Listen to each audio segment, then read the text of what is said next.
Hello guys, welcome back to the channel. I am Meenal Maheshwari. So आज part 3 हम पढ़ने जा रहे हैं। पार्ट 3 ऑफ चैप्टर 2 यानी कि जनन। जनन का पार्ट हमने पढ़ लिया है। पहले जनन जाना, फिर अलैंगिक जनन। अब थर्ड पार्ट में आता है लैंगिक जनन। लैंगिक जनन हम पौधों में भी पढ़ेंगे और ह्यूमन में भी। तो पहले हम पौधों में पढ़ लेते हैं क्या होता है, कैसे होता है। पहले मैंने यहाँ पे 3 फिगर बना दिए हैं। ये फिगर को अभी थोड़ा सा एक साइड में रख देते हैं। फर्स्ट ये और ये, तो ये पार्ट है मेल पार्ट ऑफ फ्लावर और ये है फीमेल पार्ट।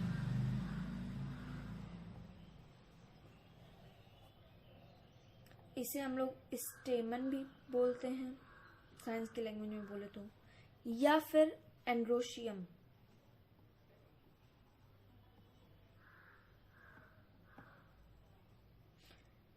इसे बोलते हैं गाइनोशियम, या फिर एक बोलते हैं इसे कार्पेल। इसकी हिंदी भी यही मानी जाएगी, गाइनोशियम और एंड्रोशियम। तो इसकी हिंदी कोई नहीं है, इसलिए मैं नहीं बता पा रही हूँ हिंदी। ये होता है, ये जो यहाँ पे बिंदी बिंदी है वो परागकोश है, परागकण है ये। और परागकण जिसमें होते हैं यानी कि ये पार्ट, इसको बोलते हैं परागकोश। इसे बोलते हैं तंतु यानी कि फिलामेंट इंग्लिश में बोले तो। परागकोश को इंग्लिश में बोलते हैं एंथर। और ये होता है पॉलन ग्रेन, परागकण। ये पूरा पार्ट मिलके बनाता है एंड्रोशियम यानी कि मेल पार्ट ऑफ फ्लावर। अब ये आता है फीमेल पार्ट।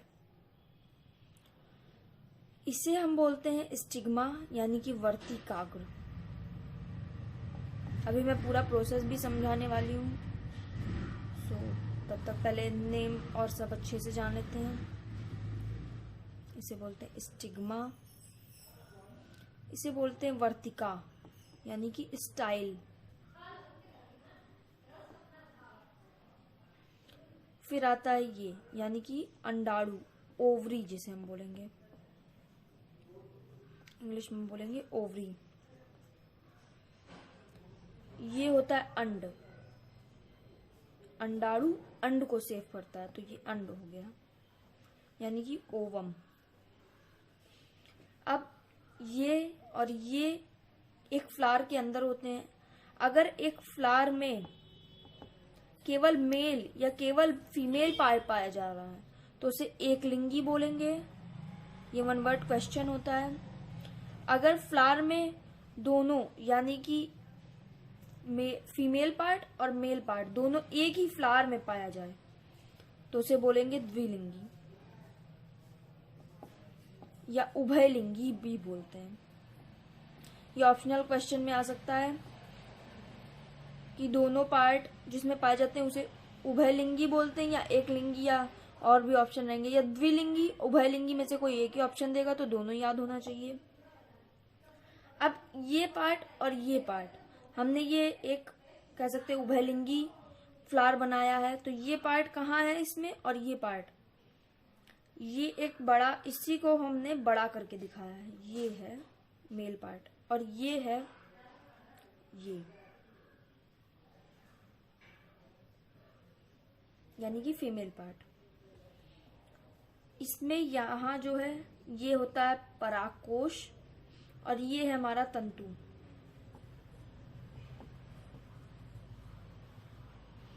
ऐसे ही सारे होते हैं।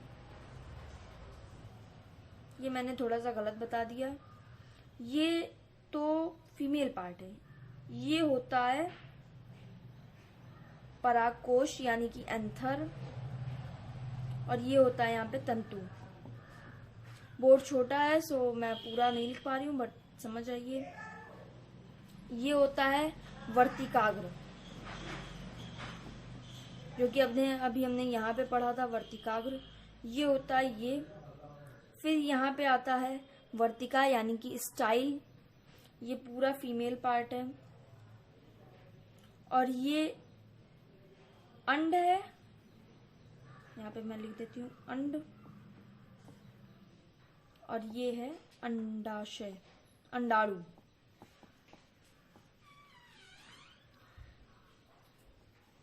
इससे पेटल यानी कि पत्तियां बोलेंगे।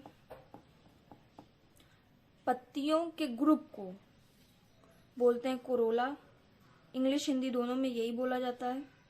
और इसे, ये पत्तियों के नीचे का पार्ट होता है, इसे बोलते हैं रिसेप्टल या सेप्टल, इसे बोलते हैं रिसेप्टल और इसे बोलते हैं सेपल।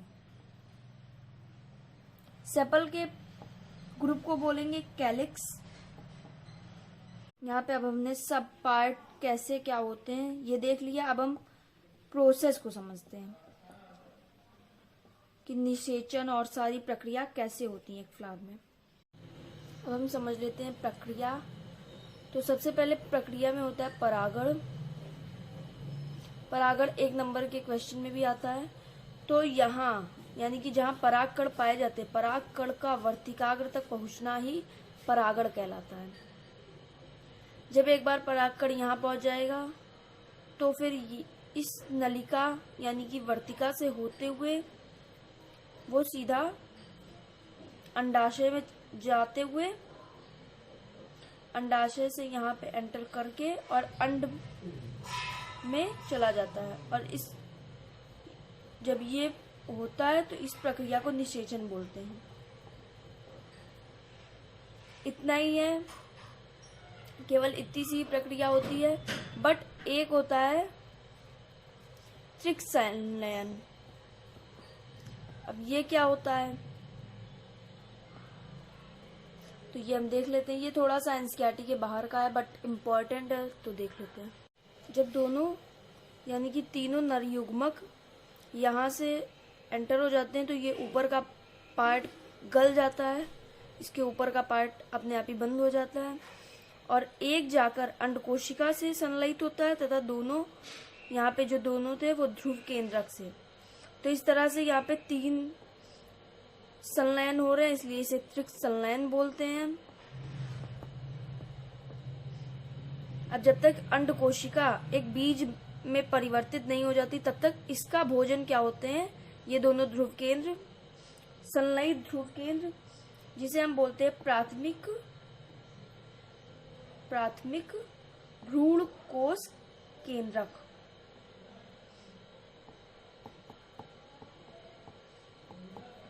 और जब तक ये बीज नहीं बनता तब तक इसका भोजन यही होता है। इस प्रक्रिया में 3 संलयन होते हैं, इसलिए इसको त्रिक संलयन बोलते हैं। और इसमें दोहरा निषेचन होता है, पहला तो इसके साथ निषेचन होता है और दूसरा इन दोनों के, तो इसलिए इसे दोहरा निषेचन भी बोलते हैं। ये एनसीईआरटी में नहीं है पर ऐसे क्वेश्चन आते हैं कि दोहरा निषेचन क्या है, तो यहीं से समझते हैं उसे। यहाँ पे आ गए हम मानव जनन तंत्र। तो ये फिगर है पूरा मेल रिप्रोडक्टिव पार्ट। पहले हम इसे समझ लेंगे, फिर उसके बाद हम फीमेल रिप्रोडक्टिव पार्ट को समझेंगे। तो यहाँ पे पहले हम सबके नाम और कार्य जान लेते हैं। ये सबसे मेन पार्ट होता है वृषण, जिसे इंग्लिश में बोलते हैं टेस्टिस। इसका क्या काम है, तो रिप्रोडक्टिव पार्ट में सबसे इम्पोर्टेंट हम जानते हैं स्पर्म होता है। तो स्पर्म का प्रोडक्शन वृषण में ही होता है, यानी टेस्टिस में होता है। स्पर्म यहाँ से निकल के एंड फिर यहाँ से होते हुए बॉडी से बाहर निकलता है। इसे ये एक बॉडी में 2 वृषण पाए जाते हैं। यहाँ से निकलते हुए ये शुक्रवाहिका से होते हुए यहाँ पे आता है मूत्राशय यानी यूरिनरी ब्लैडर, जहाँ पे यूरिन स्टोर होता है। उससे आगे बढ़ते हुए यहाँ पे हमारी 2 ग्रंथि पाई जाती है, जिसे पुरस्थ ग्रंथि, दूसरी काउपर ग्रंथि बोलते हैं। ये दोनों ग्रंथियों में से जो रस निकलते हैं वो स्पर्म को न्यूट्रिशन देने का कार्य करते हैं, और इस एक ग्रंथि से गति होती है स्पर्म की और दूसरी से न्यूट्रिशन मिलता है। तो ये दोनों ही ग्रंथि सबसे इम्पोर्टेंट है। इस मेल रिप्रोडक्टिव पार्ट के दो ही ग्लैंड होते हैं, तो ये दोनों ही सबसे इम्पोर्टेंट ग्लैंड पाए जाते हैं। यहाँ से होते हुए, यहाँ से पास होते हुए थ्रू यूरेथ्रा यानी मूत्र मार्ग से बाहर निकाल दिया जाता है स्पर्म को। तो ये पूरा स्पर्म यहाँ से लेकर यहाँ तक जो जाता है वो मेल रिप्रोडक्टिव पार्ट में। अभी इसे फीमेल रिप्रोडक्टिव पार्ट में भी जाना होता है, तो वो अभी हम देखेंगे कैसे जाता है, क्या होता है। और ये जो एक यूरेथ्रा के साइड में ये एक फिगर है, इसे हम बोलते हैं शिश्न यानी कि पेनिस। और एक इम्पॉर्टेंट होता है कि वृषण कहाँ पाया जाता है, तो ये बॉडी के बाहर पाया जाता है। क्यों इसे बॉडी के बाहर रखा गया है, जबकि सभी बॉडी पार्ट्स को बॉडी के अंदर रखा गया है ये भी बॉडी का पार्ट, पर इसे बाहर क्यों रखा गया है? क्योंकि स्पर्म जब बनता है तो स्पर्म को हमारी बॉडी के टेम्परेचर के अकॉर्डिंग उसे नहीं चाहिए होता है। स्पर्म बनने के लिए थोड़ा सा लो टेम्परेचर चाहिए होता है, जितनी हमारी बॉडी में होता है। तो वो लो टेम्परेचर कहाँ मिलेगा? वो बॉडी के बाहर। इसलिए वृषण यानी टेस्टिस को बॉडी के थोड़ा सा बाहर इसको स्थान दिया गया है। सो अब हम पढ़ेंगे फीमेल रिप्रोडक्टिव पार्ट और फिर जानेंगे स्पर्म कैसे उसमें जाता है।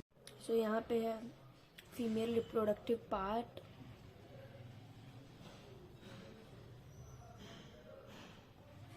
Of human. तो पहले हम जान लेते हैं कौन कौन सा पार्ट है। तो फर्स्ट आता है हमारा सबसे नीचे से योनि, इसे कहते हैं वेजाइना। इसको कंपैरेटिवली मेल पार्ट में कंपैरिजन किया जाता है इसका, जिन दोनों को बोलते हैं मैथुनांग यानी कॉपुलरिटी पार्ट्स। शिश्न से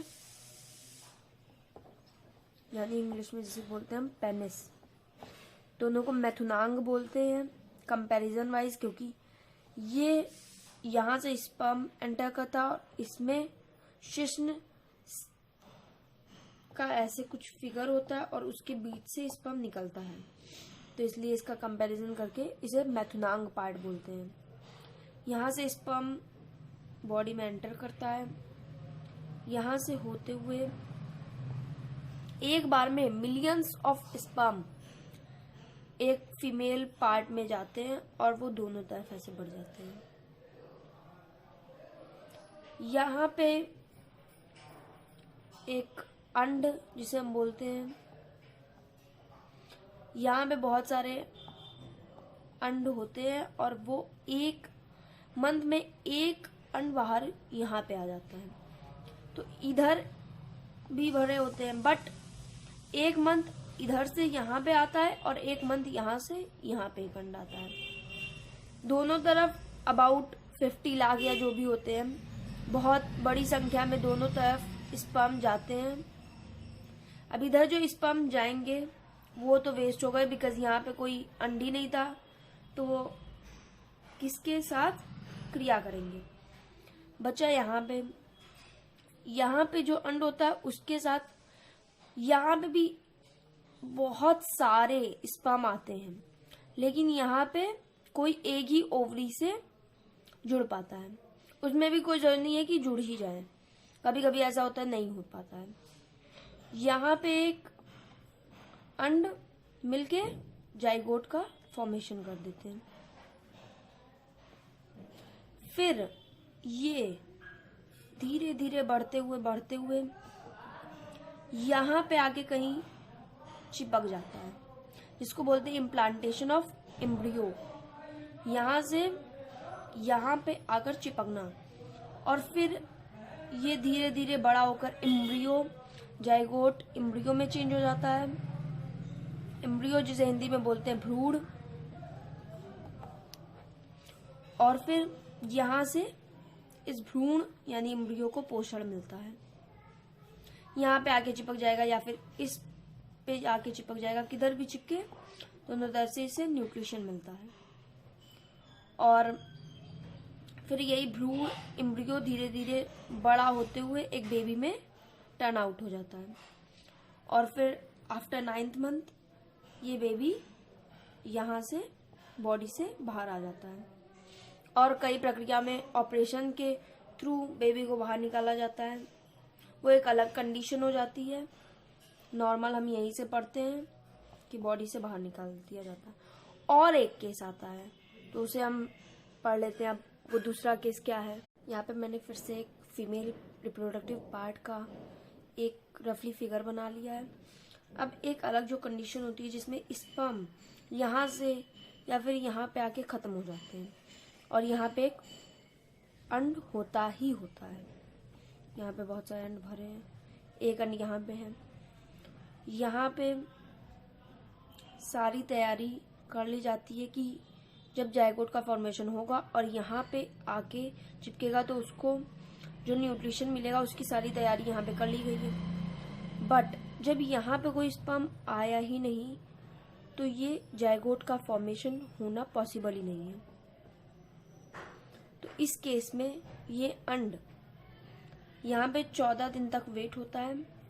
ये साइकिल टोटल 28 दिन की होती है, 28 डेज की, जिसमें से फर्स्ट 14 दिन यहाँ से ओवरी यहाँ पे आ जाता है अंड, और उसके बाद 14 दिन तक यहाँ पे वेट होता है कि अगर यहाँ पे जायगोट का फॉर्मेशन हुआ और यहाँ पे आके ये चिपक गया तो एम्ब्रियो का फॉर्मेशन होगा और उससे यहाँ पे न्यूट्रिशन दिया जाएगा।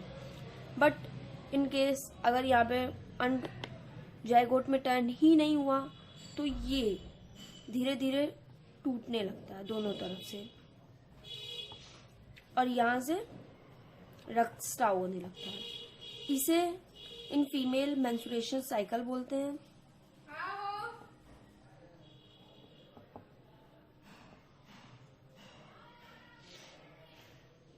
ये अबाउट 2 to 5 डेज का होता है। यही एक अलग केस होता है। और बाकी अगर यहाँ पे एम्ब्रियो बन गया तो एक बेबी का फॉर्मेशन हो जाता है और नहीं तो यहाँ से बेबी आउट कर दिया जाता है। और एक जो अलग केस होता है वो मेंस्ट्रुएशन साइकिल का होता है। तो ये भी हमने पढ़ लिया। अब पूरा चैप्टर हमने रिप्रोडक्शन का ख़त्म कर दिया है। तो मिलते हैं नेक्स्ट वीडियो में, तब तक के लिए बाय बाय। एंड अगर अच्छा लगा हो और इसके जो 2 अलग पार्ट भी हैं वो प्लेलिस्ट में गिवन है तो उसको भी चेकआउट कर सकते हैं आप लोग और सब्सक्राइब कर दीजिएगा चैनल को। Thanks for watching.